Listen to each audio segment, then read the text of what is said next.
There are few things in this world that are quite so heartbreaking and harrowing as the loss of a baby. But when the baby's death is not only gruesome and violent, but is also inflicted by the child's own mother, then we have a catastrophic, perfect storm. And that is what happened with the harrowing death of the tiny 3-month-old baby girl, Jayniah Watkins. It was March of 2015 when the hysterical auntie of the innocent baby made the shocking 911 call to authorities after her son had discovered Jayniah on the kitchen counter. Since 911, where's the address of your emergency? Somebody please send the police. My niece killed her baby. Please. What is the address? 5957 Wildwood. Okay, ma'am. Lord, help me. Ma'am, who were you just you were just talking to somebody. Who were you just talking to? My son, he came over here, he found that I was asleep. And he let his kids in to go to school because they go from my house. And he seen the baby on my children. Oh my God, help me. Listen to me. I need you to stop crying, okay? Stop crying. I need you to take a deep breath and tell me what happened. Ma'am, please send the police right away. Ma'am, you weren't crying but I heard you talking to him. You were fine. And then when I picked up, you started crying. I need you to tell me what's going on. Ma'am, I am crying. I was outside screaming. What happened? But he keeps telling me to calm down. What happened? All I know is my son came in here and woke me up and said, Mama, the baby's dead. And I'm like, what are you talking about? Lord, I'm going to jail because she killed this baby. Oh, God. Okay, why are you saying she killed the baby? Because the baby is in the room. Here, talk to my son, brother. Come talk to How old is the baby? The baby is 3 months. Oh, my God, I'm going to jail. Hello? What happened? Police. I don't know. This house is big. I don't know where my little cousin is. So can you please... Where is the 3-month-old baby? The baby is on my mama's kitchen counter with his head smashed. Now I need you to please send me... Okay, is it a male or female? I know where my little cousin is at. Now if a little girl pop up with a weapon, I'm not going to have a little cousin no more. So can you please... I know it's protocol. Can you please just send the police? Okay, I need to know what happened to the baby.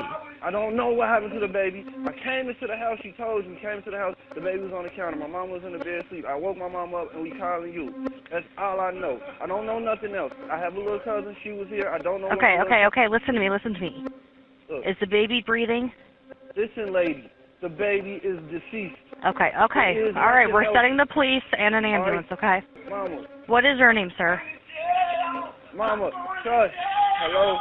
What is your name? I'm Robert Stewart. And who is the mother of the child? Huh? Who is the mother? Deasia. What is Deasia's last name? Watkins. Is she there right now? No, I don't know where she's at. That's the problem. I don't know where this little girl is at. I don't even know if she's in this house. It's a big house, lady. Please. I don't want to look for her. So if you please send the police. Listen to me, sir. We already have the run started, okay? All right. So no one has any idea what happened to the child. Listen, lady, I cannot explain to you what happened because I do not know. Nobody knows. It happened sometime in the middle of the night. Okay, what do you see when you look at the child? Look, lady, I don't want to describe the scene. This screen is very, very bad, all right? The little baby head is open. Open. I'm not going in there to touch nothing because I don't want to mess nothing up. I'm not going in there to look because I already seen it. But it's very violent. It's a very violent scene. All right? It's very violent. All right, sir. We have the police and fire department responding out. All right. I got to go back to the car because my kids is outside. I don't know where this girl is at. Now, Ma, I need you to either go lock yourself in here or I'm finna go because I got to go out here with them. Then come outside, Ma. You got to pick. Because I got to be out there with them. My kids are scared. I'm not looking nowhere, because if I see her... Go ahead. Mommy, I'm ready to die. Hello? Yeah, I'm still here. Miss Stewart. Yes, can I call my aunt, please? Okay, can I speak to your mom? Mom, the lady wants to talk to you. Hello? Okay, ma'am, listen to me, okay? We have help on the way. What do you think happened? What do you think happened? What happened to the baby? I don't know. My son wouldn't let me go. I don't know. I would die. Something about your daughter? Killing My niece, I want to call my daughter. I'm scared. Okay, so nobody can tell me what happened? No, my niece is killed. Oh, my God. All right, babe, we have help on the way, okay? I'm so scared. Oh, my God, I'm going to die. Oh, my God, oh, my God. Oh, my God. What am I going to do? Oh, my God. In my house. What was he doing in my house?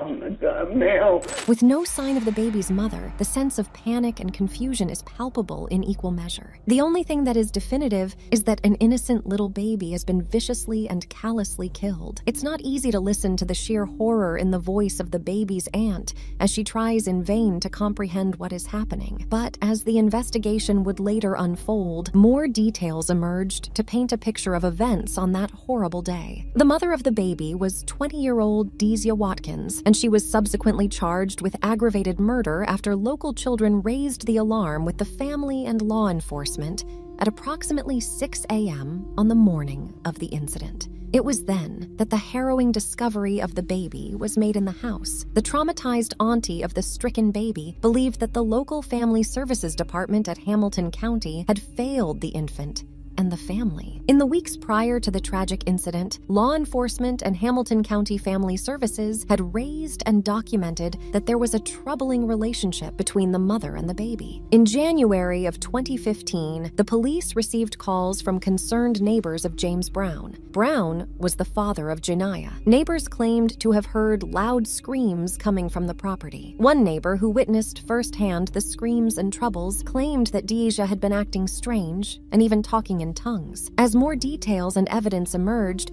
it became apparent that all was not well with the baby's mother. Officials later found Watkins significantly under the influence of and speaking in tongues, while family members confirmed that she'd been hospitalized and clinically diagnosed with postpartum psychosis. She'd even been prescribed an antipsychotic medication called as a result of her condition and behavior, but it was unclear if she had actually been taking it or not at the time the incident took place. After the call from neighbors, the baby had to be forcibly taken from Watkins by police officials who were concerned about the developing situation. But Watkins didn't let her baby go willingly, and she refused to give her up, leaving the police no choice but to physically remove her. As a result of this episode, it was Watkins's auntie who was granted a temporary 3-month custody of the child, and the mother had been banned from having any contact with her child following her hospitalization. This is where things went really wrong.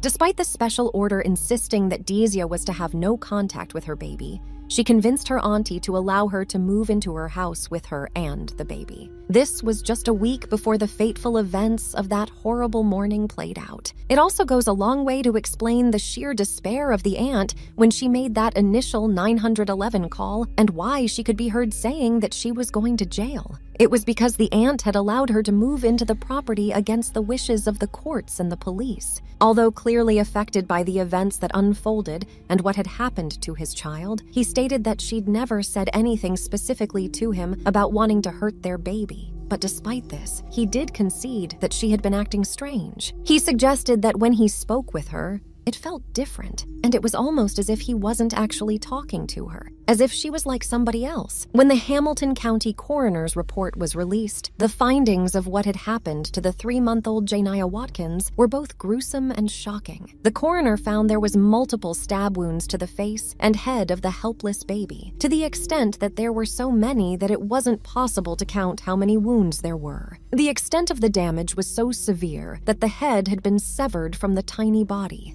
Sources say that the knife that had inflicted the catastrophic trauma had been placed into the hand of the infant. The baby's mother, who was subsequently charged for the horrific act, had been offered a plea deal in 2016. However, she rejected the deal and instead chose to pursue an insanity plea. Incidentally, it was a number of months before Watkins was deemed fit enough to stand trial, and she had to undergo a significant amount of rigorous psychiatric evaluation.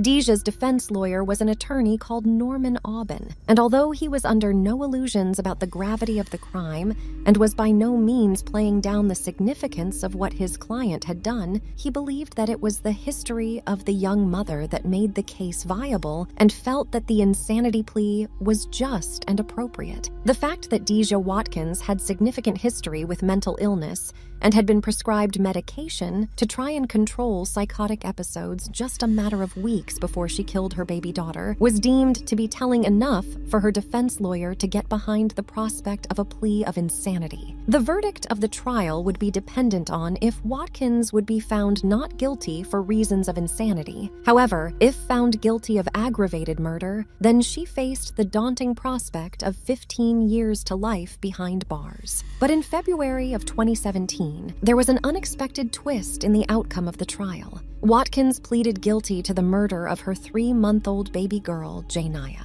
She was subsequently sentenced to 15 years in federal prison, but with an eligibility for parole after she had served 13 years of the term.